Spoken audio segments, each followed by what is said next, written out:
Guys, will you believe me if I tell you that I got a Cambodia visa in just 1 hour in Hanoi? So guys, I got my Cambodia visa. At least the stress is worth it. That is magical for an African, for somebody with an African passport. Although it's not a big deal for other nationals, people from other countries, it's very easy and a simple process. But for Africans, it's very difficult because the visa officer tells me that they go, they don't return, they go, they do bad things. I know it's normal with almost every country, but that was what he told me. And so even for Nigerians, I had gone with a Nigerian, they refused to give to me. He said they don't give to Nigerians at all. You also grant visas to Nigerians? No. No. Not yet. Wow. Not at all. Yeah. Only Nigerian, no visa. Only Nigerian, no. Yeah. Wow. I think there are other options to getting it because there's also an e-visa that you can apply online, or you can also go to Ho Chi Minh. Maybe that may be the option for Nigerians. But here, he told me that they don't give Nigerians. And the worst of all is that I had to cough out $150 for a Cambodian visa, which I think was extreme. I think it was the highest visa fee I had ever paid. But hey, they told me even previously it was $250. They recently reviewed it to $150 for Africans.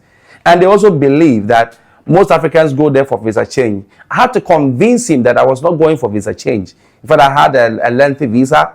I was just going for holidays. I was going to spend holidays. I had to show him my bank account. I had to show him my bank statement. I had to show him this, that, a letter from my boss, my TLC, my work permit, for him to be convinced that I wasn't going for visa change and that I was just going for holidays.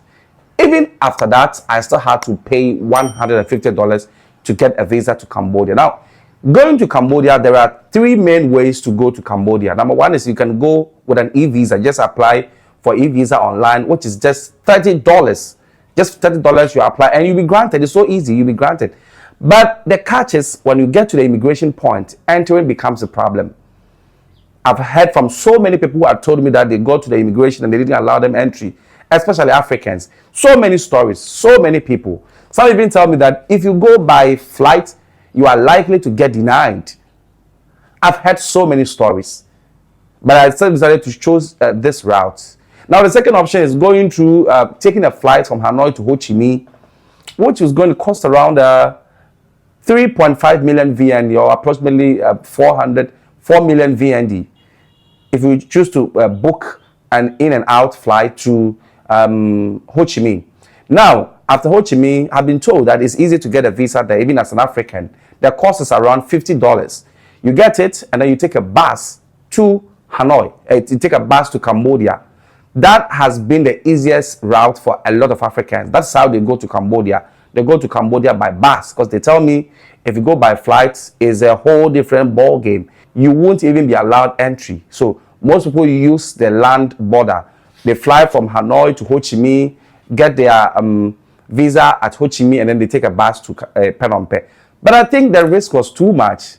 If I have to take a bus to Ho Chi Minh, which was going to cost me around 3.5 million, what if I get in a story change, I don't get a visa, I have to fly back? That is waste of money, waste of time, waste of energy, waste of resources. So I decided to risk and pay $150 in Hanoi, get a visa. At least if I have the visa stamp, the sticker visa, at least it's good. If I get to the embassy or the port of entry, I think it won't be much of a problem. So guys, I went to the Hanoi embassy to get my visa, and this was the process I had to go through. So guys, today I come to the Royal Embassy of Cambodia. I'm come to basically inquire about how to get a visa to Cambodia, how I can get a visa from here to Cambodia. And the security just took my passport. I don't know what he's checking, so I'm here to see what he's checking here. Yeah. So coming to the Cambodia embassy, he says he wants to check my passport. I really don't know why, because I think he's the head of security. I don't know why he's checking. No. Yeah. So that's how the Cambodia embassy also operates. I mean, I just don't know why, but he goes to check. So this is just the Cambodia embassy. Cambodia Embassy. That's Royal Embassy of Cambodia.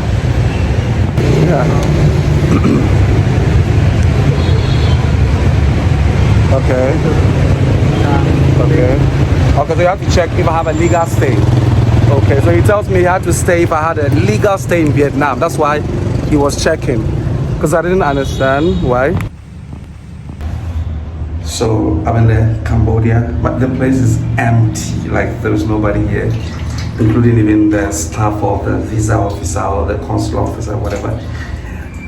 The place is virtually empty. Yeah, so I'm going to see. I'm now in the washroom.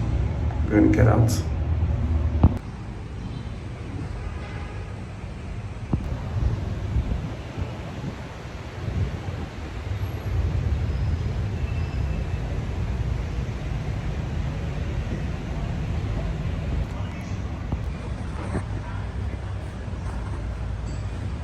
Hello, sir. Is it going to be long? Is it? Yeah, so the consular is not around.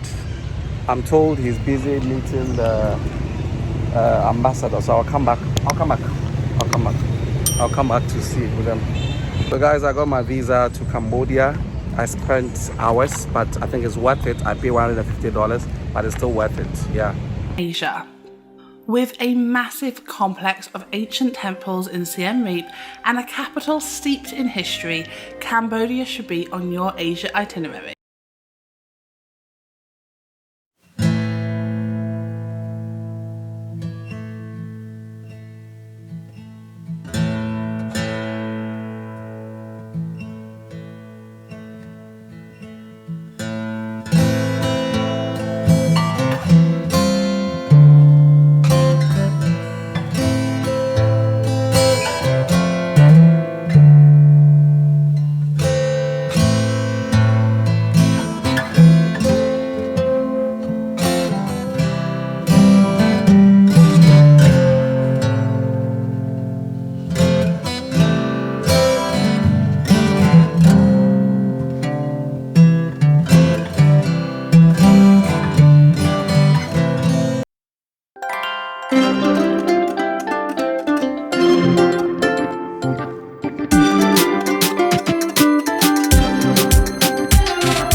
The next thing you need to know before you visit Cambodia is the Buddhist rules. The Cambodian people are gentle and don't tend to confront or argue with others. However, this country is a strictly Buddhist country, so avoid offending or insulting others by following the rules.